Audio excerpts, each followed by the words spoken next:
Waccamaw Intermediate School, Gator family and friends. Today we're going to take a little tour of the school and we're going to explain some of the great things that are going on and how our community and parents are involved in our learning.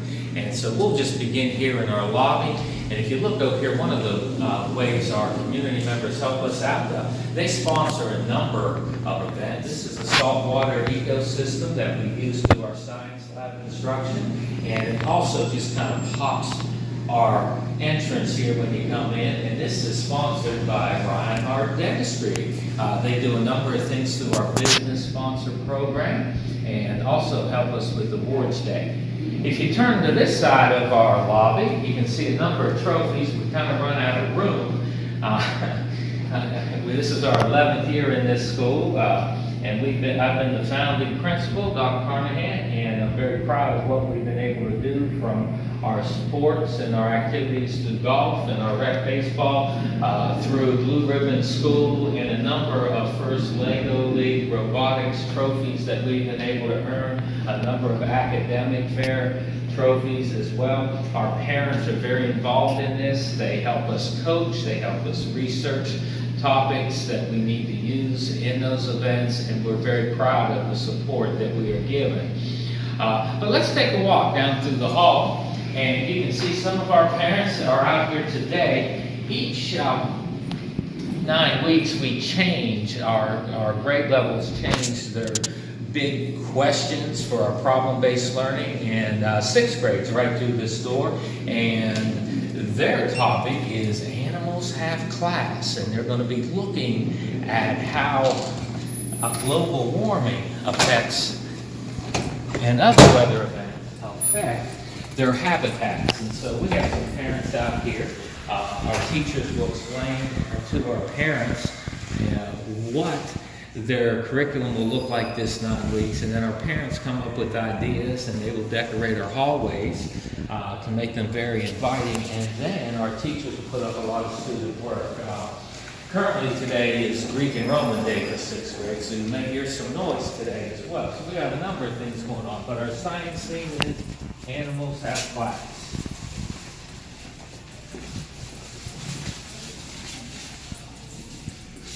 And you can see one of my parents, so she had a crew here, but I think she got rid of them. Is that right? They deserted them, yes. They're working hard somewhere else. They're sure. Down in the 5th grade hall, I'm sure. Right. And see, their theme this 9 weeks, in order to survive. So let's walk down here and can see some of the things they have going on. As always, we said our kids will write a lot, and it's one of our requirements. So you'll always see writings out in our hallways on what the students are doing. They do a great job of composing different pieces of literature. But when you get down here, here's our new theme. We're studying the different biomes, and our parents have come out once again, and they've done a great job. We haven't lost our balloons yet. They've been up for a couple weeks now in anticipation for this unit of study. But you can see is what we will do as teachers finish. They post the student work in. Here's the desert Southwest, it looks like, with the different biomes that they're studying there. And then over here, of course, the Arctic, wintertime, they post the student work as well. And so different questions that we'll be studying this time. What are humans doing to impact their survival, and how can we reduce our impact, and how do the structural characteristics and traits of transported plants and animals allow them to survive, grow, and reproduce in a foreign environment? So they're studying those questions. They're doing a lot of research, of course, using technology. And we're just so excited for what is happening and where we're going with this. But we'll be back. We appreciate the parent support, the community support, and we will be back later. Thank you.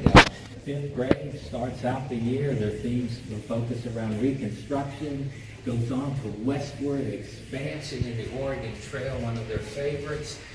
Then as that transcontinental railroads piece together, they end up getting into the Industrial Revolution. And that's kind of where we are right now. And so let's take just a little stroll down here, and you can see their theme for the third 9 weeks is powered by innovation. Our parents are currently in the process of working to set up their display. We've got our factories going into pollution, and you see the transcontinental railroad taking place. But how did the Industrial Revolution help the United States become a world power? That's what they're going to be studying and trying to figure out this time. How did the Industrial Revolution make us a world power? In our room over here, I think this is where our parents are currently piecing some of their displays together. These are parents that are in here teaching today. Everybody say hello. Hello. Hi. They're working on displays to put up here, and so the kids take ownership in this, as do our parents. And our parents have learned throughout this process as well. And it's a good way for them to really understand the curriculum that their students are working with. I think you should do a little bubble too. All right, while we're down here, let's go on out here and I'll show you another way our parents are connected. It's going to be a beautiful day here. And as you see in the background, we have students out playing, doing TV. We try to get outside as much as we can. And this whole area was designed by our students. This was one of our problem-based learning projects, one of the first ones we ever did. The students designed the playground. We didn't have any trees. All we had was a construction debris yard after the school was built, and the students picked out every piece of equipment, and they have designed this field for us, as well as they helped us write a grant to get a shelter. You know, with the hot sun of South Carolina and the risk of skin cancer down here, we knew we needed shade for our kids, and our kids came up with an innovative way, with the help of our parents, to write a grant for a shelter. So those are just a few of the things we do. And if you follow the walkway around here, this was built by our parents and a number of community members. Our first year here that we opened, they made sure every student had a brick in honor of them. And you can see down here, the kids still come back today. These were our first students that when we opened this, but this was done by our parents to make sure that every student was remembered that opened this building with us 11 years ago. Well, I'm going to go enjoy some of the PE activities. I'm pretty good at capturing the flag, so we'll be back in just a little bit of our school. This is where a number of things happen, but most importantly, this is where our kids get to socialize every day during lunch. It's also an area where we invite parents to come out every day, and to make it encouraging and have the parents come out, we've set up a nice bistro area over here along the windows, so that hot babies, parents can come in, they can sit with the child and have a nice lunch, and it gives us an opportunity to speak with them in a non-threatening manner. Also, you can see up here, we like to honor our teachers. We have a number of teachers over here that over the 10 years we've been here, and now year 11. And then we recognize our Gator partners. Our Gator partners are very important to our school climate and what we can do with our students, all the extra programs that we can provide. They provide instruments for our band. They help our drama department put on performances, and so a number of different things that extend beyond the classroom to help our students. So we're very proud of them. And then when weather is warm, like it will be this week, going to hit some record highs this week. And not bad for February. We'll be able to sit outside and have lunch out there. All that builds the culture of our school. And I know you may hear some screaming and yelling going on in the background. It's Greek and Roman Day. And my sixth graders are dressed in togas. They've had a study on the Greek and Roman empires and how it affects things that we do in government today. But today they're playing some games, and we're going to have a big feast. But it's Toga Day. It's noisy in here right now, but this is Toga Day. And like I said, that's just a conclusion to our Greek and Roman festival. And so the kids that dressed up, and they had some ancient games we're putting on today, from chariot races to lamb throwing and everything else. We really don't throw lambs, we use a bag of flowers for that, of course. But we even have one of our former students who has come back. He's now a senior and has a desire to be a teacher, so we've invited him back to help as well. William's back with us.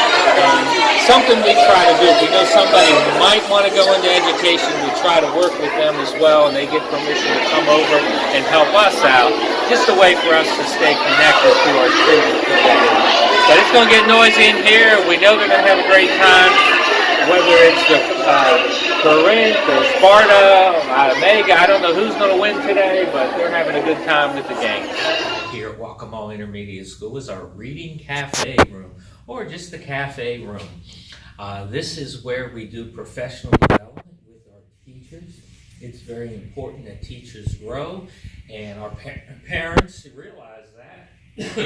And so they designed this room for us. Some of our local interior decorators came in and they said, this is what you need for your environment, for your teachers. And so we have worked very hard in this room. Some of the things we've done, we were one of the 12 high performance literacy centers for the state of South Carolina. Only 12 schools were chosen. We were one of them, and we really focus in what we do in language arts.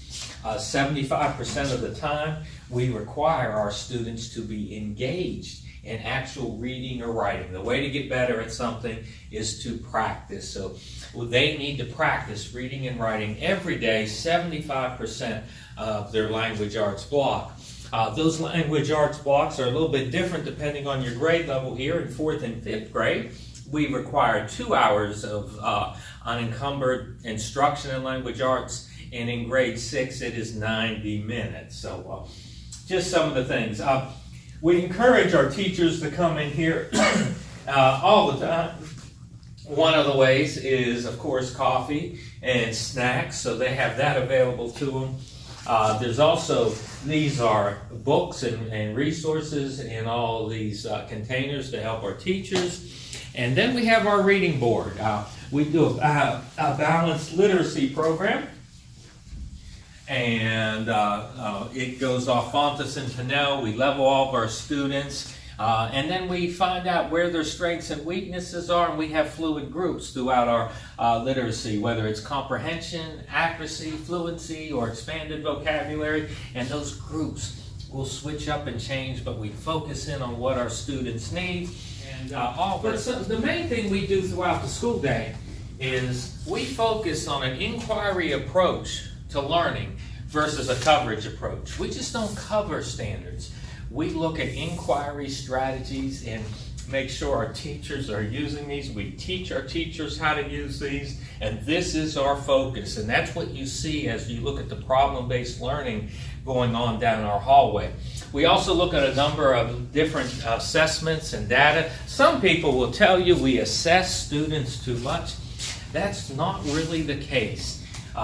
Our teachers, through our professional learning communities, and of course that marker is not the best one, through our PLC process, our teachers will plan together and they will come up with lessons for their universal teaching. I'll give them a UT there, and they will go back and they will teach. And then, based off of their teaching, they have to assess. And you can't do instruction without assessing what you're doing. You need to know who learned the information, who has the information, and those who do not, then we have to reteach. And so without assessing, you'll never know that. I understand there's different types of assessments we do, and that's why we always like to triangulate. And we have a number of different ones. We have our state test, the SC Ready. We have MAP testing, and that gives us a certain information. But then we also have to have our daily assignments, I like to call, that happen in the classroom, and our teacher checks. And so we have to have those assessments as well. It could even be teacher observations. And then we look at our running records. All of our students, we like to level, make sure they're going well. We have our exams, our benchmark exams we have to do, our larger tests and quizzes, all this information we bring together to plan for our students. But you have to triangulate. So some people don't, they think we test too much, but if you just waited till the end of the year and did your state test, you would never know where your gaps were. So you have to remember, we do not assess much. We have to assess to plan for instruction and to see how we are progressing. Assessment is a very important piece if it's utilized. You just don't give tests and not use that information. This room also, a great way to connect to the community. This is where next Tuesday, Georgetown County Chamber will be here, and they'll be doing a leadership group in this room as well. We get people into this room, we talk what we do, and they take that back into the community. You have to stay connected to the community. Have a great day.